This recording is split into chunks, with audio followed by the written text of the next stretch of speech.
প্রধান শিক্ষিকার বিরুদ্ধে আর্থিক অনিয়ম, স্বেচ্ছাচারিতা এবং শিক্ষিকাদের সঙ্গে দুর্ব্যবহারের অভিযোগ তুলে স্কুলের সামনে বিক্ষোভ দেখালেন উত্তর চব্বিশ পরগনার কাকিনাড়ার রথতলা রাজলক্ষ্মী বালিকা বিদ্যামন্দিরের শিক্ষিকা ও অভিভাবকদের একাংশ। বৃহস্পতিবার সকাল 11টা নাগাদ বিদ্যালয়ের সামনে এই বিক্ষোভ ও জমায়েতকে ঘিরে উত্তেজনা ছড়ায়। অভিযোগকারী শিক্ষিকাদের দাবি, 2014 সালে বিদ্যালয়ের প্রধান শিক্ষিকা হিসেবে যোগ দেওয়ার পর থেকেই বিভিন্ন বিষয়ে অনিয়ম ও স্বেচ্ছাচারিতার অভিযোগে উঠেছে প্রধান শিক্ষিকা শ্রীমতী চৈতালি সরকারের বিরুদ্ধে। এর আগে 2015 ও 2019 সালেও managing committee, Barrackpore DIC office এবং শিক্ষা দপ্তরের লিখিত অভিযোগ জানানো হয়েছিল বলে দাবি তাদের। তবে অভিযোগ সেই সময় যথাযথ ব্যবস্থা নেওয়া হয়নি। এদিন বিক্ষোভে মূলত বিদ্যালয়ের আর্থিক হিসাব স্বচ্ছ করার দাবি তোলা হয়। অভিযোগকারীদের দাবি, মিড ডে মিল ও বিভিন্ন তহবিলের হিসাব নিয়ে প্রায় 11 থেকে 12 লক্ষ টাকার অনিয়ম বা ঘাটতির অভিযোগ রয়েছে।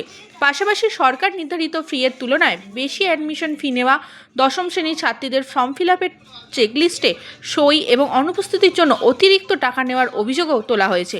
এছাড়াও বিভিন্ন সরকারি গ্র্যান্টের আয় ব্যয়ের হিসাব প্রকাশ না করা, বিভিন্ন ফান্ডের অর্থ নিয়ে অস্পষ্টতা এবং জমি কেনার জন্য প্রায় 10 লক্ষ টাকা অগ্রিম দেওয়ার বিষয়েও প্রশ্ন তুলেছেন আন্দোলনকারীরা।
রথতলা রাজলক্ষ্মী বালিকা বিদ্যামন্দিরের ছাত্রীরা বিক্ষোভে সামিল হয়েছে। তাদের দীর্ঘদিনের বিভিন্ন অসুবিধার কথা প্ল্যাকার্ডগুলিতে তারা তুলে ধরেছে।